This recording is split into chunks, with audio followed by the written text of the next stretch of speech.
The housekeeper could hardly believe she had been forced to bring her son to the mansion that day. One careless moment was all it took for the little one to disappear before her eyes. Her heart raced, and every second of the search felt like an eternity. When, breathless, she ran to the backyard. The scene completely froze her. The millionaire boss, known for his arrogance, was standing before the child, and the gesture he made left her speechless. The first sound wasn't a scream of pain, but a gasp of shock, a silent, choked thing that caught in Anna's throat as her lungs forgot how to work. There, on the other side of the polished glass door she had just finished cleaning, her world split in two. The backyard, golden in the soft light of 3 in the afternoon, looked like an oil painting, an unreal stage where the impossible was happening. Her son, Leo, the center of her universe, was laughing. A pure, bell-like laugh, his little faux leather boots kicking the air with every push. And the one pushing him on the heavy chain swing was him, her employer, the man who never gave her a look that wasn't one of assessment, whose orders were always short, metallic, like the click of an expensive pen on his mahogany desk. Mr. Arthur Ashford, the master of this empire of silence and perfection, was smiling. It wasn't the restrained smile he wore for important guests, but a real one that crinkled the corners of his eyes and loosened the rigidity of his broad shoulders, always tense beneath his impeccably tailored suit. Anna froze, the yellow rubber glove still damp on her right hand, the sharp scent of lavender disinfectant rising from her bucket, competing with the cloud of woody cologne seeping from the study. Her life, until that second, had been a simple map of straight lines and urgent needs. The 5 a.m. bus, the coffee brewed in her chipped enamel mug, the rent due on Friday, the chapped hands she hid from her son so he wouldn't worry. The mansion was just territory to be conquered, a labyrinth of flawless rooms where she moved like a shadow, always careful not to leave a trace, so that her work was seen, but she was not. Today, however, everything had fallen apart. Her mother, Lourdes, was laid up with a bad back, and her neighbor, Mrs. Diaz, had a doctor's appointment she couldn't miss. "You take the boy with you and you make it work," was what her mother had said, with the wisdom of someone who'd improvised her whole life. So Anna did. She arrived early, Leo in hand, her heart pounding, navigating the chaos of the farmer's market, setting up on the street outside the community gates. The noise of the trucks, the smell of roasted corn, the hurried shouts of the vendors, it all fell away when the iron gates closed behind them. She apologized 1,000 times to the housekeeper, Mrs. Gable, a woman with a severe bun and a scrutinizing gaze, who eyed her from head to toe. "He won't be any trouble, I swear. He'll sit quietly in a corner with his coloring books," Anna promised, her voice barely a whisper. And Leo had complied, but the house's silence, so vast and heavy, was a cage for the energy of a 5-year-old boy. And at some point, while Anna was scrubbing the hallway floor, the boy had slipped out into the garden. Now, the scene unfolding before her was a crack in reality. Behind the armor of wealth and arrogance, there was a man who knew the precise rhythm of pushing a swing, who knew that the strongest push came when the child's legs were at their highest point, a detail so small, so intimate, it disarmed Anna completely. He was the billionaire whose fortune was measured in so many digits it felt like fiction, a man who negotiated the fate of entire companies before lunch. And there he was, laughing with her son.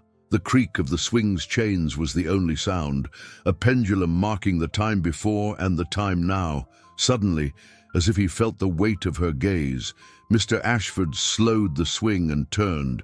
His eyes, a surprisingly light gray, met Anna's through the glass. And his smile didn't vanish. It just changed, becoming something she couldn't decipher, something questioning that seemed to pierce not only the glass, but all the barriers that separated them. The sound of the glass door sliding on its track was what broke the spell. The soft rasp sounded like a thunderclap in the quiet yard, and the world snapped back to its normal colors and rules. Anna felt the blood rush back to her face, hot with shame. Leo, seeing her, jumped off the swing and ran toward her, his boots crushing the perfectly manicured grass. "Mommy, Mommy! The man pushed me super high," he said, his voice full of a joy that was both a relief and a stab to Anna's heart. She knelt, wrapping her son in a tight hug, inhaling the scent of sun and grass in his hair. It was a gesture of love, but also a shield, a way to hide from the gaze of her employer, which remained fixed on her. As she stood up, she saw they were no longer alone. Mrs. Gable, the housekeeper, had materialized on the threshold, her body as rigid as a statue, her hands clasped over her starched apron, her small, dark eyes sparked with disapproval. "Anna," her voice was polished but sharp as glass, "the upstairs hallway is not yet finished, and the boy was supposed to be with you, as we agreed." The humiliation slid down Anna's throat. Bitter. "I'm so sorry, Mrs. Gable. He just slipped away for a minute. It won't happen again," she stammered, pulling Leo closer. Before the housekeeper could reply, Mr. Ashford's deep voice sounded calm and disinterested. "Leave it, Elvira. The yard is meant to be used." He didn't look at Anna, but the message was clear and its effect was immediate. Elvira's face tightened into a mask of forced deference, but her eyes, as they shot at Anna for a brief second, promised retaliation. The housekeeper took a step back, clearing the way. "Excuse me, sir." Anna felt like a pawn on a chessboard she didn't understand. She took Leo by the hand and went back inside, her heart hammering against her ribs. The wealth of the place, which before had just been a work backdrop, now seemed hostile. The crystal vases, the tapestries, the gleam of the marble floor, everything seemed to watch her, to judge her. She resettled Leo in a corner of the vast living room with his crayons and a coloring book. "Stay here now, sweetie. Mommy has to finish, or we won't have money for those chocolate chip muffins you like," she whispered, the financial threat always the most effective tool for calming him. With trembling hands, she pulled her old phone from her apron pocket. She needed to regroup, to focus. She opened the voice memo app, a habit that helped her remember dozens of details amidst her exhaustion. She pressed the button and spoke softly, her mouth almost touching the device. "Remember to clean the baseboards in the upstairs hallway, and get Leo before he wanders off again. Don't forget to stop at the pharmacy for Grandma's vitamins." She said her son's name clearly, the syllable Leo sounding like a small prayer. She put the phone away, and as she looked up, her heart stopped. Mr. Ashford was standing in the doorway of his study, just a few feet away. He was no longer smiling. His face was a blank, unreadable canvas, and she knew, with the cold certainty that precedes disaster, that he had heard her. He took a step toward her, then another. Anna held her breath, waiting for the dismissal, the cold reprimand, the order to leave. He stopped right in front of her, his expensive suit exuding that scent that seemed to be the smell of power itself. He looked at the boy, engrossed in his drawing, and then turned his grey eyes back to her. The tension was so thick it was palpable. Then he spoke, his voice surprisingly gentle, shattering all her expectations. "Leo, that's a fine name." His 3 words, "That's a fine name," hung in the mansion's rarefied air, heavy and dangerous. Anna felt a shiver run down her spine, a mix of fear and a confusion she couldn't name. It was as if this man, who until then had been just a distant figure, a signature on her paycheck, had suddenly crossed an invisible line and invaded her most sacred space. He knew her son's name, and when he said it, there was none of the coldness of an order, but a tone of recognition.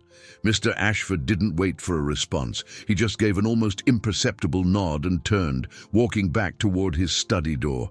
His footsteps were silent on the marble, but to Anna, they echoed like hammer blows.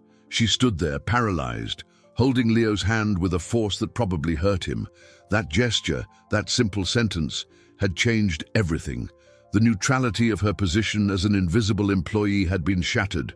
She was now Leo's mother, an identity that, in this environment, felt like an exposed vulnerability. Before she could even take a deep breath, another figure appeared in the hallway. It was a middle-aged man, in a grey suit, as impeccable as his bosses, carrying a leather briefcase. Mr. Hayes, the lawyer. His small, analytical eyes swept over Anna and Leo, lingering on them for a second longer than necessary, before fixing on Mr. Ashford, who had stopped at the study door. The two men exchanged a look that Anna didn't understand but felt on her skin. It was a look of business, of strategy, where she and her son were, perhaps, a new variable to be calculated. The net worth of a man like Mr. Ashford wasn't just made of money and stocks. It was built on a fortress of discretion and control, and she felt she had just become a crack in that wall. Mrs. Gable, sensing the exchange of glances and the opportunity to reassert her dominance, approached Anna with quick, silent steps. "Since you finished here, the silver in the dining room needs polishing. Immediately," she said, her voice low but loaded with authority. The order was a slap in the face. Polishing silver was a meticulous, time-consuming task, designed to keep her busy and away from the garden, away from the boss. Anna just nodded, unable to form a sentence. She picked up her bucket and, with Leo in tow, headed for the lavish dining room. As she arranged the cloths and polish on the table that was worth more than her apartment, Leo, oblivious to the adult tension, whispered, "Mommy, that Mr. Art is nice." "Huh?" Anna frowned. "Who, honey?" "The man from the swing." Anna's heart skipped a beat. Mr. Art. It was the affectionate nickname her mother used for Mr. Benny at the corner donut shop, a man with a white mustache and an easy smile, one of the few good, simple men she knew. How could Leo have come up with that name? The child's spontaneity was a dangerous spark in this palace of formality. "His name is Mr. Ashford, sweetie." "You can't call him anything else," she corrected, her voice tense. It was at that moment she noticed the study door, which Mr. Ashford usually kept locked like a vault, was ajar, a sliver of inviting light and silence. In the blink of an eye, as Anna turned to pick up a fork, Leo slipped away from her side. With the fearless curiosity of a 5-year-old, he tiptoed to the door and peeked through the crack. Panic froze Anna's blood. She dropped everything and ran, grabbing him by the arm and pulling him back, her heart in her throat. "Leo, what did I tell you? Don't you ever do that again," she whispered, furious and terrified. He looked up at her, his eyes wide and scared. "I just saw a picture, Mommy, on his desk." "A picture of what, Leo?" Anna's voice was a rough, urgent whisper. She dragged him back to the safety of the immense dining table, her heart racing. Fear was a living creature in her chest, with cold claws. That study was the brain of the house, the sanctuary where Mr. Ashford's fortune was multiplied, where deals that changed the city's skyline were closed with a simple phone call. It was a forbidden place, and her son had just desecrated it with a glance. "It was a drawing, Mommy, a drawing of a funny white cloud inside a black frame, and there was a little light blinking in the corner," he answered, the innocence in his voice making it all the more terrifying. Anna didn't understand the description, but she knew it was something private, something not meant to be seen. Before she could ask more, Mrs. Gable's presence made itself felt again.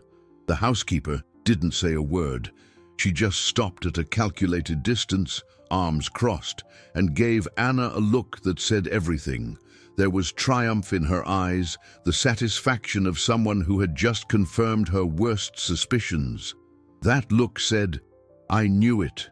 I knew you were trouble." It was then that the rumor began to grow, not with words, but with the atmosphere Elvira created around her. A sigh of disapproval here, an instruction given with extra sharpness there. She walked past Anna toward the kitchen, and murmured to the pantry maid in a tone just loud enough to be heard, "One must be very careful with those who take advantage of their employers."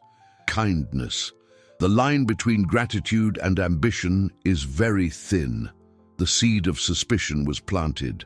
Anna felt her cheeks burn. She turned back to the silverware with a helpless fury, rubbing a century-old fork with unnecessary force. Each polished piece was a distorted reflection of her anxious face.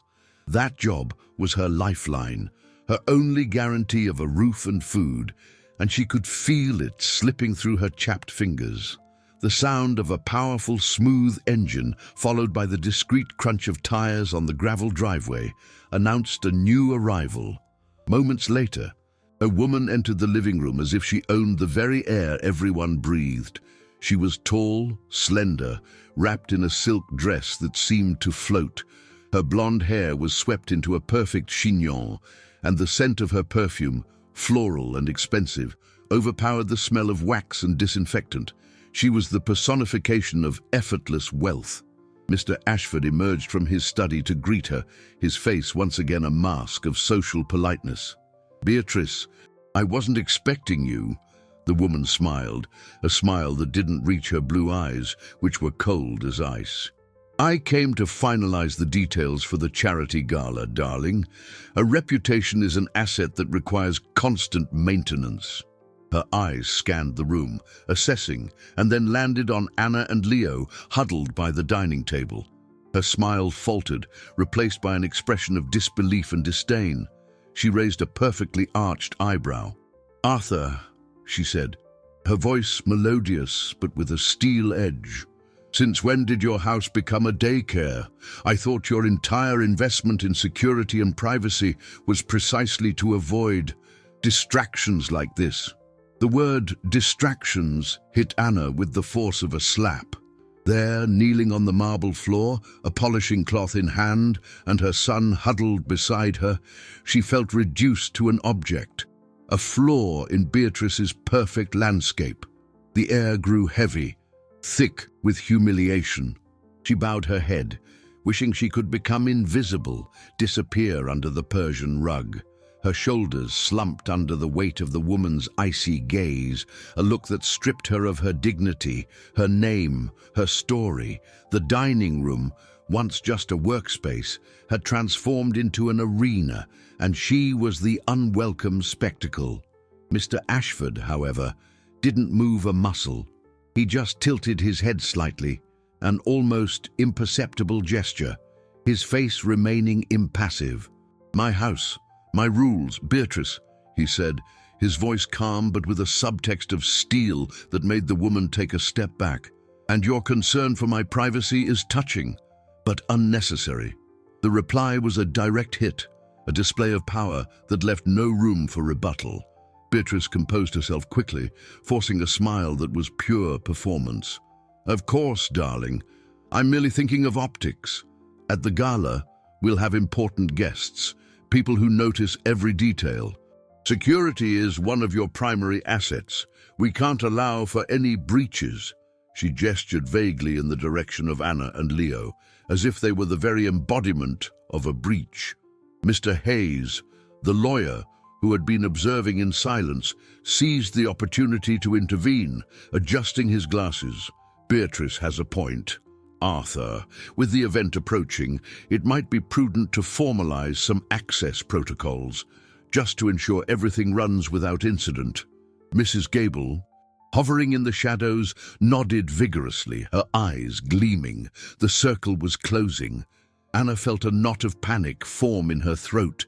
They were creating rules to exclude her, to turn her son's presence into a crime. The rest of the afternoon dragged on in silent torture. Anna cleaned the silver with a feverish concentration, feeling the gazes of Elvira and Beatrice on her back every time they passed. Leo, sensing the shift in the air, remained quiet beside her, drawing in his notebook with a seriousness that broke Anna's heart.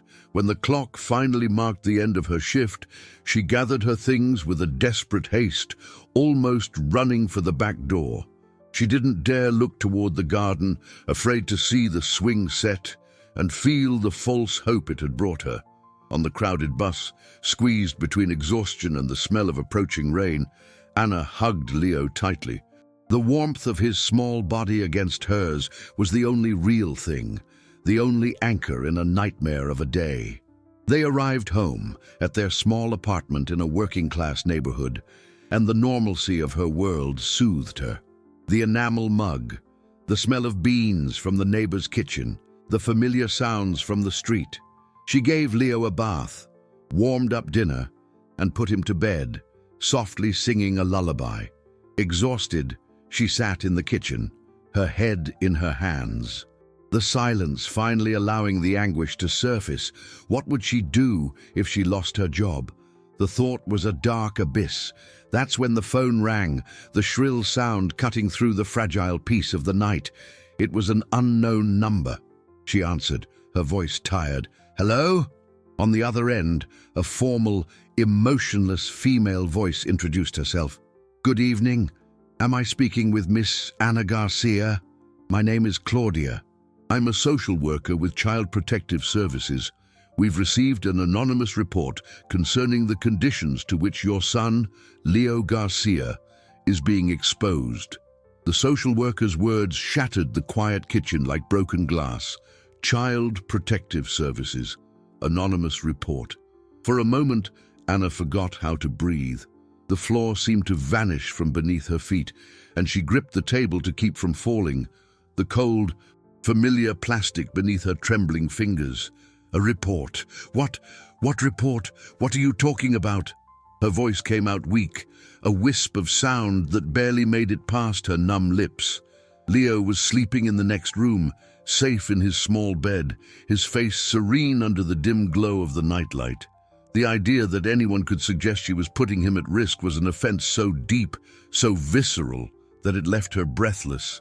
"We received a report that the child has been frequenting an unsuitable work environment, where he is exposed to situations inappropriate for his age." The voice on the other end continued, methodical and impersonal, each word a shovelful of dirt on Anna's hopes. "I need to schedule a home visit to assess the situation. It's standard procedure, ma'am. Would Tuesday at 10 a.m. work for you?" Anna couldn't think. Her mind was a whirlwind of images. Mrs. Gable's triumphant gaze, Beatrice's cold disdain, Mr. Hayes's calculating analysis. It didn't take a genius to connect the dots and trace the source of this cruelty. The call was a weapon, a carefully planned strike aimed at her most vulnerable point, her son. Yes, that's fine," she managed to reply, submission the only possible response in the face of the anonymous power of bureaucracy. After hanging up, she stood motionless for a long time, the phone in her hand, staring at the peeling paint on her kitchen wall. The fight was no longer just for a job. Now it was to keep from losing Leo. A wave of protective fury, the rage of a cornered lioness, surged through her chest, burning away the helplessness. She would not let them break her. The next day, the atmosphere at the mansion was visibly changed. Small acrylic signs reading "restricted access" had appeared in front of hallways and areas that were previously open. Mr. Hayes, the lawyer, was there again, this time with a clipboard, reviewing schedules with Mrs. Gable. He handed Anna a printed sheet. It was her new set of guidelines: strict entry and exit times, no remaining on the premises after hours, and, in bold capital letters, the clause that hurt the most: the entry of companions, including minors, is strictly prohibited without prior authorization from the administration. The humiliation was now official, documented. While cleaning the entrance hall, she saw Beatrice supervising the arrival of a team of decorators for her charity gala. She moved through the space with the grace of a queen, giving orders, adjusting details, building a stage for charity and perfection. And to complete the charade, a van from a children's charity pulled up, and out stepped a few carefully chosen, well-dressed children to participate in a photo op in the garden. They were to be the beneficiaries of the event. Anna watched the scene through the window, her stomach churning. Beatrice wanted to be seen as the perfect woman, a patron saint of children, while behind the scenes, she used her power to destroy the life of a mother and her son. Later, while cleaning the pool deck, the inevitable happened. Leo wasn't there, but his absence was a ghostly presence. Mr. Ashford came out into the garden, a phone pressed to his ear, talking about interest rates, dividends, and the cash flow of some multi-million-dollar deal. He paced back and forth, his brow furrowed. Suddenly he stopped near the swing set, now still and silent. His gaze lingered there for a moment. He ended his call and, without looking at Anna, walked over to the gardener's small tool shed. He opened the door and, from inside, pulled out a small, dark wooden box, aged and dusty. He opened it carefully, and the delicate, melancholy sound of a music box filled the air. The melody was unmistakable. Somewhere over the rainbow. The song drifted across the garden, an island of sweetness in the midst of the day's tension. For a moment, Anna's heart softened. The gesture seemed so out of place, so genuine. Then, the glass door slid open, and Beatrice appeared, a forced smile on her face. "Arthur, darling, the photographers are ready." He shut the box abruptly, the music dying in the air. But before turning to Beatrice, he looked directly at Anna, and with a quick, discreet motion, he held the small box out to her. "For the boy," he said, his voice low, almost a secret. The small, dark wood music box weighed in Anna's apron pocket like a secret. She held it for a moment before putting it away, feeling the smooth, cool texture under her fingers. The melody of "Somewhere Over the Rainbow," so sweet and familiar, echoed in her mind, a bizarre counterpoint to the hostility surrounding her. That gesture from Mr. Ashford was an island of kindness in an ocean of contempt, and it confused her more than any offense. Why would he do that? A man whose fortune was legendary, who dealt with figures she could barely imagine, caring about a gift for the cleaning lady's son. Was it a genuine act of kindness, or part of a game whose rules she didn't know? The doubt was a slow poison, undermining the simplicity of her certainties. She tried to focus on her work, but the music and the weight of the box haunted her. The humiliation of the report, the new rules, Beatrice's glare, it all mingled with that inexplicable gesture. Later, as the sun began to set, painting the sky in orange and purple, Mrs. Gable intercepted her in the hallway. Her expression was neutral, which, coming from her, was more alarming than open hostility. "Anna," she said, her voice flat, "Mr. Ashford has requested a detailed cleaning of the east wing on the upper floor. No one has been in there for months. I want you to vacuum the carpets and dust the covered furniture. It's the last hallway." The order was strange.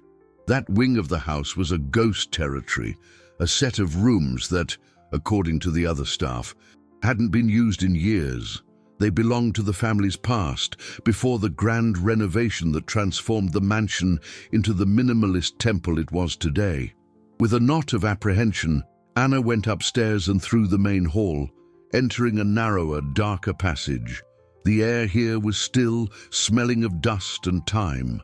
The furniture was covered with white sheets, taking on ghostly shapes in the dim light filtering through the blinds. It was like entering a tomb. She turned on the vacuum, and the roar of the motor felt like a profanity in the sacred silence. She started with the first room, then the second, working mechanically, her mind elsewhere. She thought of Leo, of the social worker's visit, of the money she needed to save for rent. The wealth of this family, with its forgotten rooms and accumulated possessions, seemed like a colossal waste in the face of her own urgent needs. When she reached the end of the hall, she came to a door that was different from the others. It wasn't covered in dust. The white wood was immaculate, and the brass doorknob shone as if it had been polished that morning. Curiosity, mixed with a bad feeling, made her hesitate. Elvira's order had been clear: clean the hallway, but that door, it was both an invitation and a warning. With her heart pounding, she turned the knob. The door opened without a sound, and what she saw on the other side made the air leave her lungs. It was a child's room, perfect, immaculate, painted in soft shades of blue and white. There was a carved wooden crib, a nursing rocking chair, and shelves filled with new toys, still in their boxes. The carpet was soft and plush, and a mobile of silver stars hung silently over the crib. It was any mother's dream room. But what made Anna's blood run cold, what paralyzed her on the spot, was the main wall. Opposite the door, in large, elegant and delicate letters, painted in a slightly darker shade of blue, was a name, her son's name, Leo. The shock pierced her like a cold wind, and the melody of "Somewhere Over the Rainbow," which had seemed like a gift, now sounded like the score to a nightmare. The air left her lungs in a silent hiss. The name on the wall wasn't a coincidence. It was a declaration of ownership, a marking of territory in a place where she wasn't meant to exist.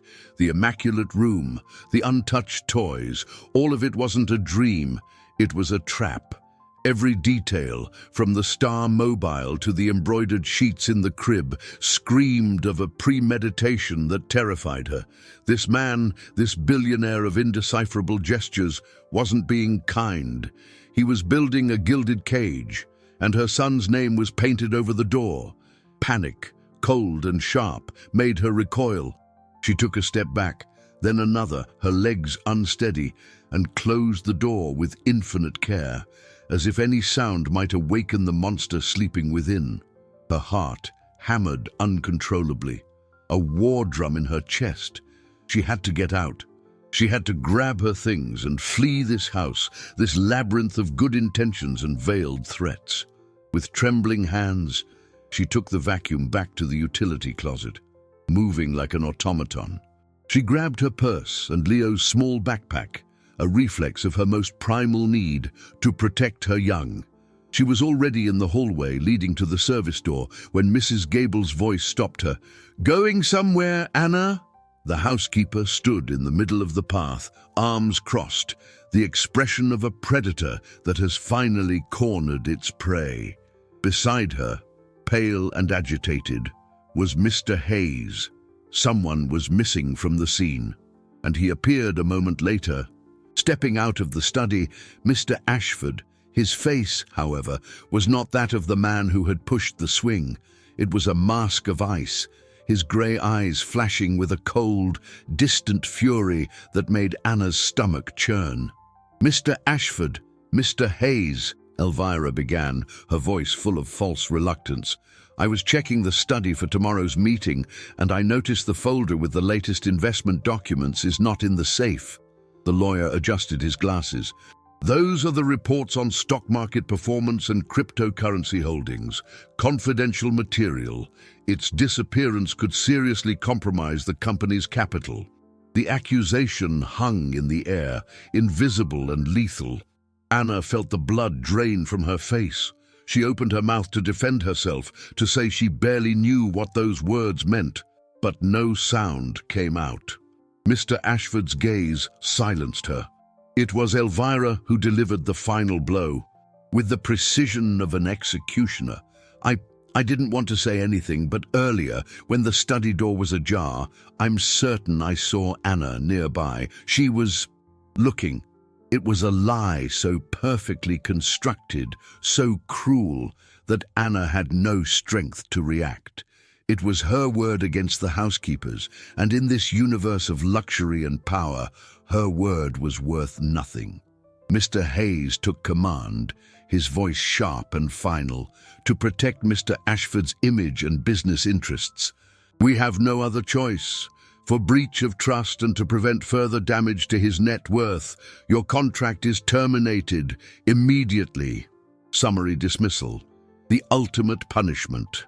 Anna looked at Mr. Ashford, a final, desperate plea in her eyes. She searched for a trace of doubt, a remnant of the man who had given her the music box, but she found nothing. He just turned his face away, a gesture of indifference that broke her into 1,000 pieces. "Collect your belongings and leave through the service door. Now the lawyer ordered. Humiliated, crushed, Anna turned. With Leo's backpack in one hand and her purse in the other, she walked to the exit. The key the gardener had lent her days before to move a cart was still in her pocket, a small gesture of help that now became the key to her escape.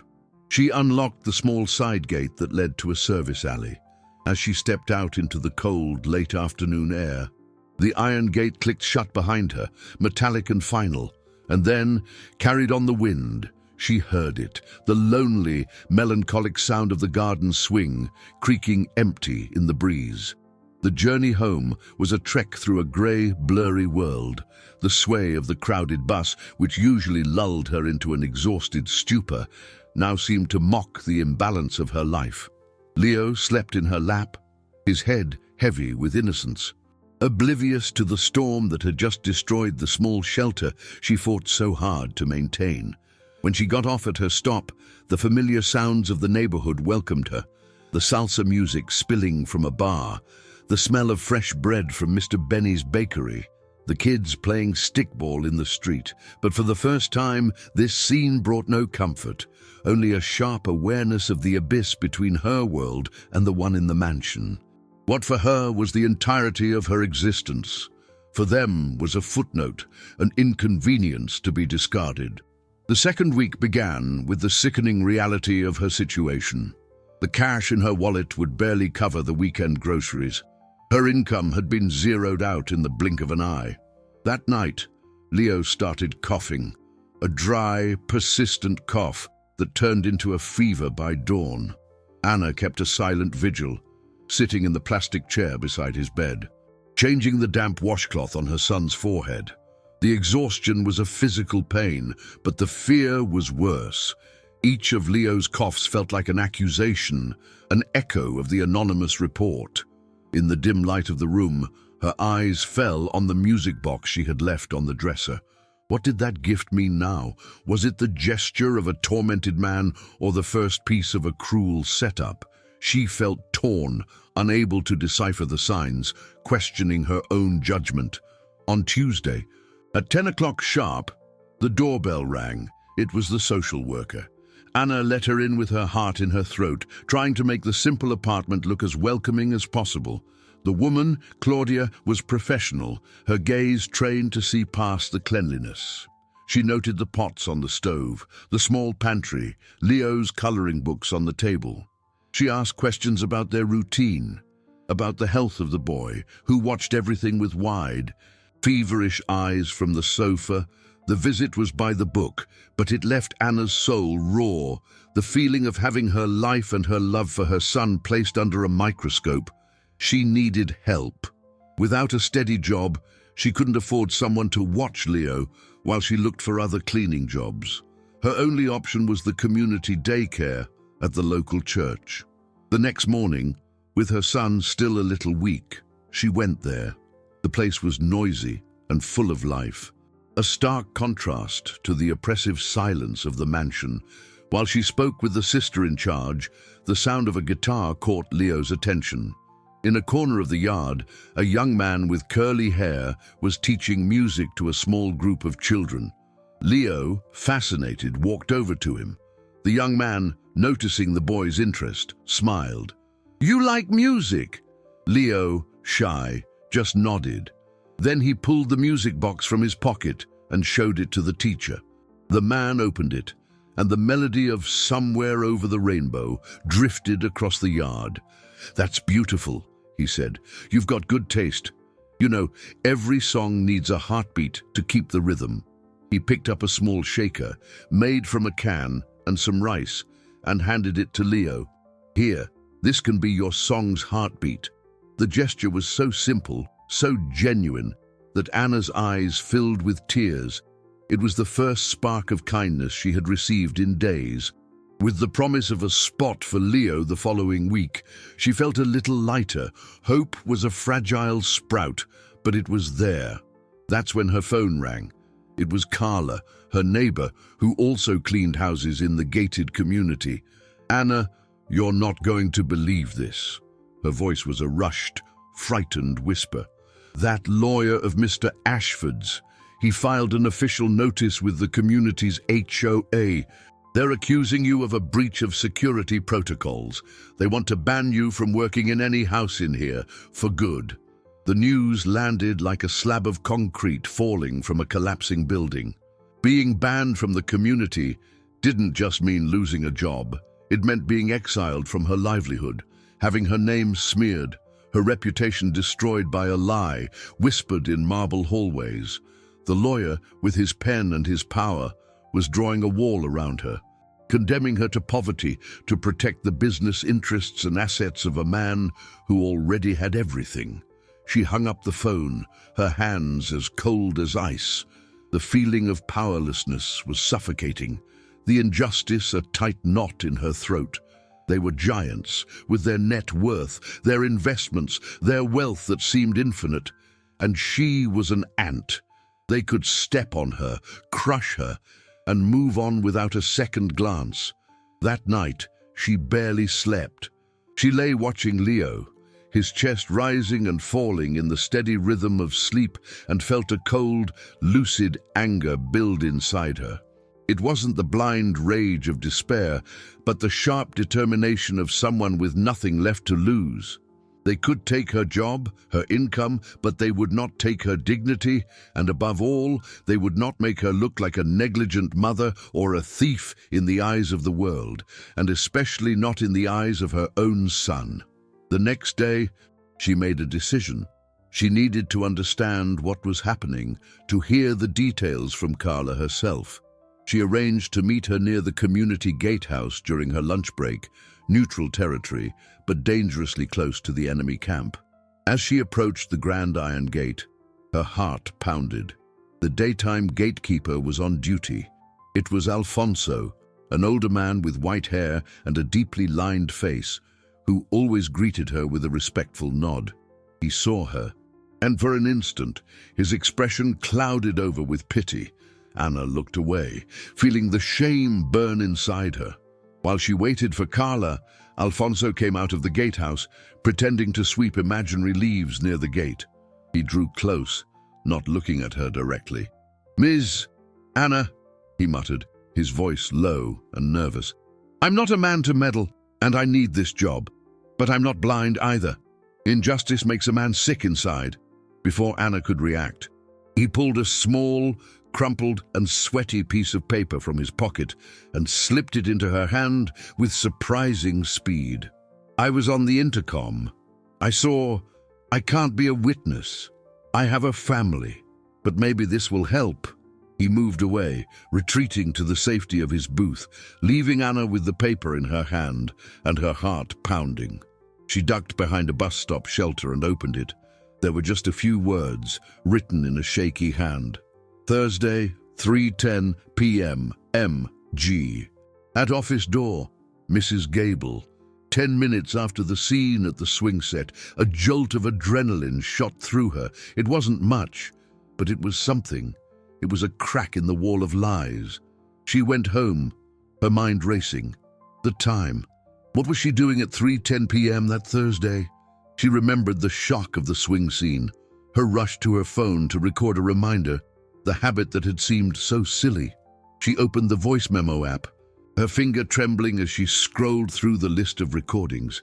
She found the file. "Remember to clean the baseboards and get Leo."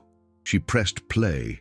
Her own anxious, quiet voice filled the air, but behind it, almost imperceptible, was another sound, a muffled noise from the hallway. She turned the volume all the way up, pressing the phone to her ear, and then she heard it.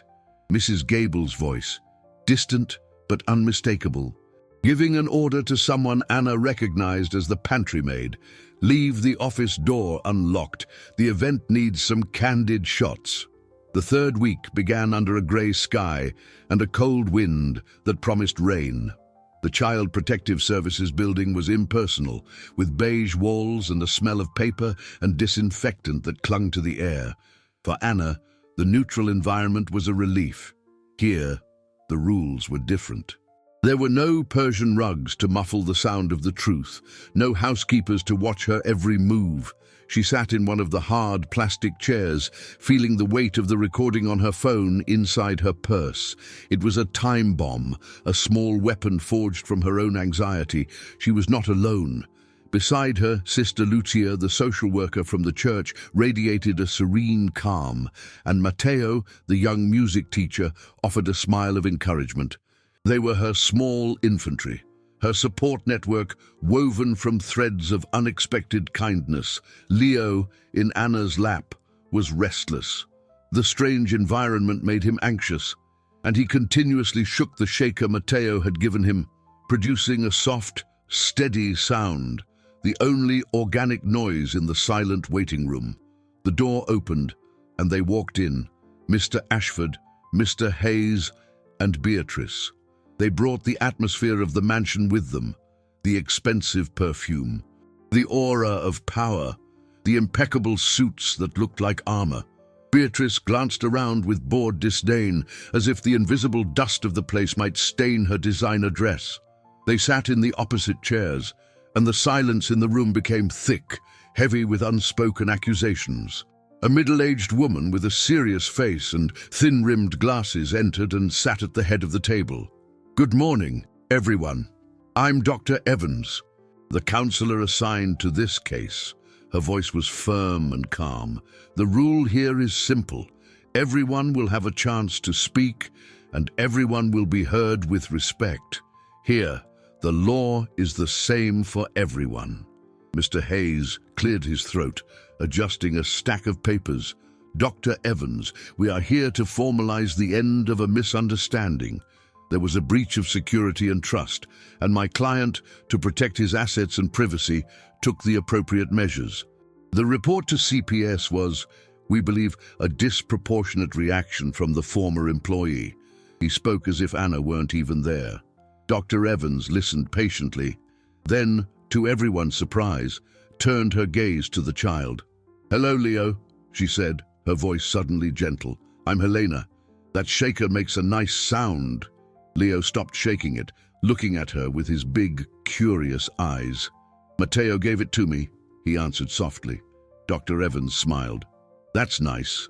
Leo, I wanted to ask you a question, if you'd like to answer. Of all the things you saw in that big house where your mum worked, what did you like the most?" The question hung in the air. Mr. Hayes opened his mouth to protest, but the counselor raised a hand, silencing him. All eyes turned to the boy. Leo thought for a moment, his finger in his mouth. Then he looked at his mother, then at the counselor, and answered with the crystal clarity of childhood. The music from the room. A deep, heavy silence fell over the room. Beatrice and the lawyer exchanged confused glances. Music. Room. Sister Lucia frowned, not understanding, but Anna saw it. She saw the transformation on Mr. Ashford's face, the mask of the impassive billionaire, the armor of control. It all crumbled in a single instant. His shoulders, always so rigid, slumped. His grey eyes widened, and in them appeared an expression of pain so raw, so exposed. It made Anna's heart ache. He was no longer in the counselor's office. He was somewhere else, in a time of loss and silence. Before his lawyer could say anything, Mr. Ashford raised his hand. "Wait," he said, his voice hoarse, unrecognizable. He looked at the counselor, but his eyes seemed to see through her, focused on Anna. I need to talk." The confession came not as a flood, but as the slow drip of an old wound reopening. Arthur's voice, normally an instrument of command, was stripped of its authoritative armor. It was the voice of an ordinary man, haunted by a grief his immense fortune could not appease. "The room," he began, the word hanging in the sterile air of the meeting room. "The room was for my son, our son." He didn't have to name the mother. The pronoun our held a universe of history and loss. "We lost him, years ago, before he was born." Beatrice, beside him, stiffened, her expression of superiority melting into shock and discomfort. It was clear this was a part of Arthur's past she did not share. He was a man who kept his emotional liabilities under lock and key. "The room," I could never bring myself to dismantle it. It was a shrine, a daily reminder of what I lost, and in the last few months, I decided to redecorate it. I thought if I made it perfect, maybe the pain would lessen. He paused, taking a deep, ragged breath that filled the silence. The name on the wall was a mistake, a cruel coincidence. He looked at Anna, and for the first time, she saw not an employer, not an enemy, but a broken human being. It's the name of your neighborhood's patron saint. I was planning to fund the renovation of the church daycare, a donation project. I had the name painted as a color test, an inspiration, but I postponed the project. I couldn't go through with it. The truth was so simple and yet so complex, it left everyone speechless. There was no sinister plan, only the pain of a man trying to find a way through his own private hell. For a moment, a thread of empathy connected Anna to him, a mutual understanding of the ferocity of parental love and the abyss of loss. But empathy didn't pay the rent, and the confession didn't erase the accusation. Beatrice, recovering from the shock and feeling her control of the situation slipping, reacted with the only weapon she knew: attack. "What a moving story, Arthur," she said, her voice dripping with sarcasm. "But it doesn't change the fact that this woman is clearly taking advantage of the situation to get ahead, using her own child." The lawyer, seeing the tide turn, intervened. "Exactly. As tragic as the story is, prudence dictates that the ban from the community be upheld. The security of my client's assets is the priority." It was the push Anna needed. Arthur's vulnerability had opened a door, but his ally's aggression reminded her of what was at stake. She took a deep breath, gathering the courage she had built over days of fear and sleepless nights. "Dr. Evans," she said, her voice firm, surprising herself, "I understand Mr. Ashford's pain, but my pain is also real. I was fired, accused of theft, and reported for negligence, and I can prove it was all a setup." She took out her phone and placed it on the table, next to the crumpled paper Alfonso had given her. "This is an audio recording of the housekeeper, Mrs. Gable, telling the maid to leave the study door unlocked, recorded minutes after the scene at the swing. And this is the gatekeeper's note, with the exact time he saw her tampering with the lock." The room fell absolutely silent. A silence worth more than all the dividends and interest of Arthur's empire. The lawyer's expression shifted from arrogance to alarm. Beatrice turned pale. Arthur stared at the phone as if it were a snake. Dr. Evans picked up the items with a serious expression.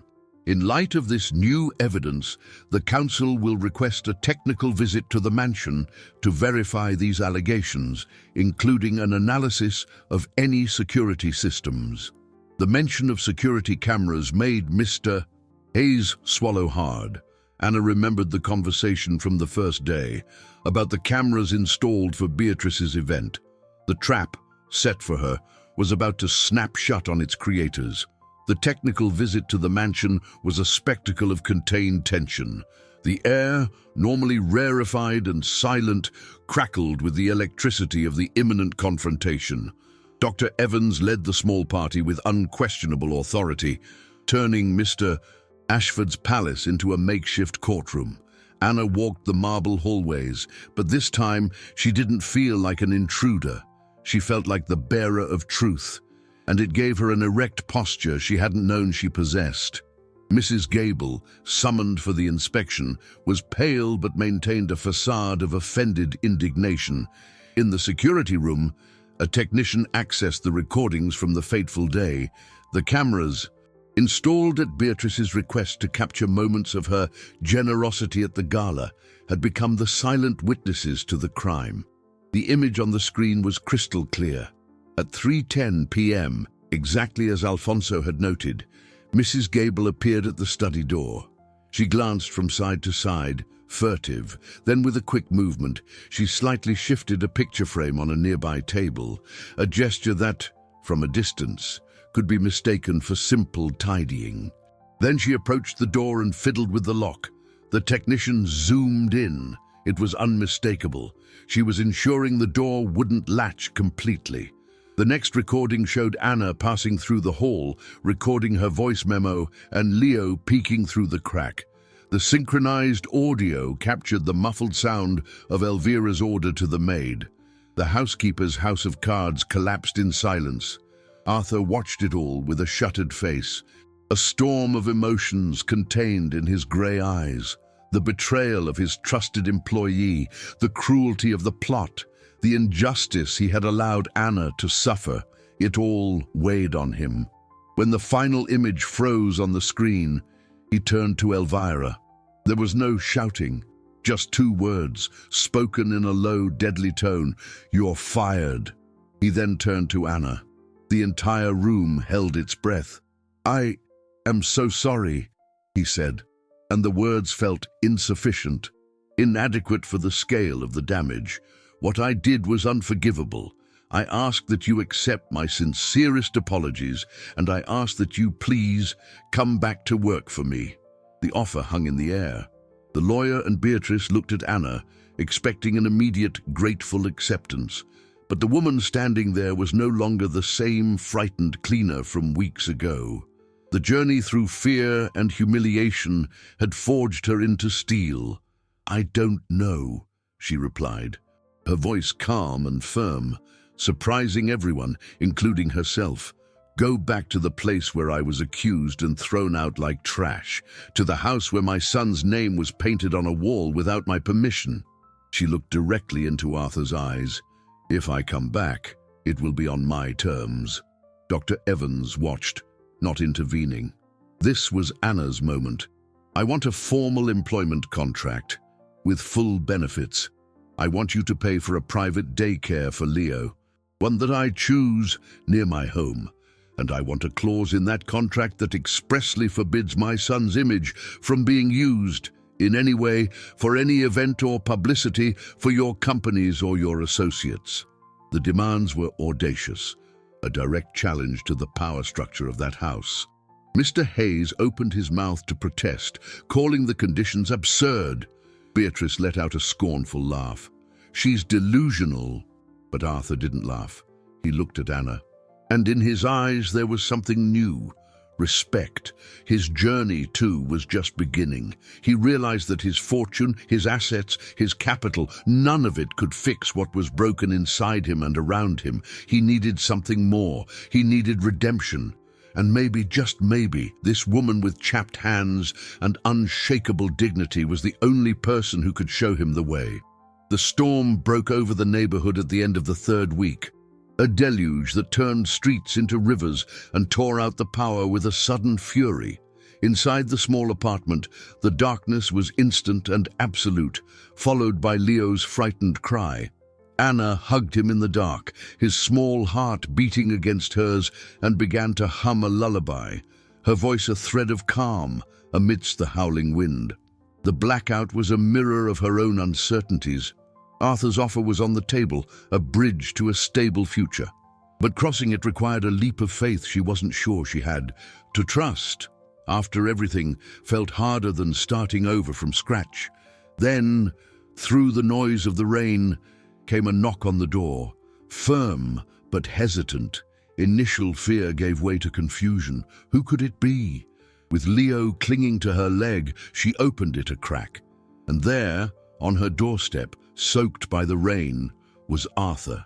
He wasn't flanked by security, nor was a luxury car with a driver waiting at the corner. In one hand, he held 2 large emergency lanterns, and in the other, a bundle of blankets. "The street flooded. The bus took forever," he said, his voice breathless, as if he'd run the last part of the way. He stepped into her world, not as a billionaire descending from his pedestal, but as an ordinary man, bringing light into the darkness. There, in the flickering lamplight, he asked for his last chance. He didn't offer more money or assets. He offered a commitment. "I want to register a formal sponsorship agreement at the notary's office, the one here in your neighborhood. I want to guarantee his daycare, his education, whatever he needs, forever. Not as a favor, but as an obligation, a promise that I won't leave again. The cost of this victory for Anna was real and immense. She had to let go of the pride of solving everything herself, the armor that had protected her for her entire life. She had to learn to trust without submitting. The tears that came were of exhaustion, of relief, and of a vulnerability she hadn't allowed herself to feel in years. She remembered all the times she'd heard the laughter of wealthy people when she asked for help, all the doors that had slammed shut. And for the first time, she saw one opening without asking for anything in return, except her trust. The agreement was signed days later in the stuffy notary's office on the main street. No fireworks, no miracles, just the smell of paper and hand sanitizer, and the sound of two simple pens gliding over a document that was redrawing the future. Arthur invited her back to the mansion, not as a cleaner, but as the head of the housekeeping staff, with a proper salary and hours that fit perfectly with Leo's new daycare schedule. She accepted, with one last condition that sealed the new order of things. "The swing set in the garden," she said, "will be open to all the children from my neighborhood on the weekends." Beatrice left for Europe, alone, her philanthropic image tarnished. The lawyer's reputation was reduced to that of a man whose prudence had failed spectacularly. The mansion's garden, once a flawless, cold stage, now echoed with laughter. At the first Sunday barbecue, Alfonso, the gatekeeper, and Matteo, the music teacher, were there. The swing's chains, now new, no longer creaked, and as the smell of food filled the air, Leo, sitting on the grass, played his tin can shaker, accompanying the soft melody coming from the old music box, which Arthur held carefully. The boy then looked at his mother, then at his sponsor, and pointed to them both. And with the shy voice of someone discovering the name for a new feeling, he whispered, "My family." And in that word, it was impossible not to remember the swing that once creaked and the unexpected gesture that started it all.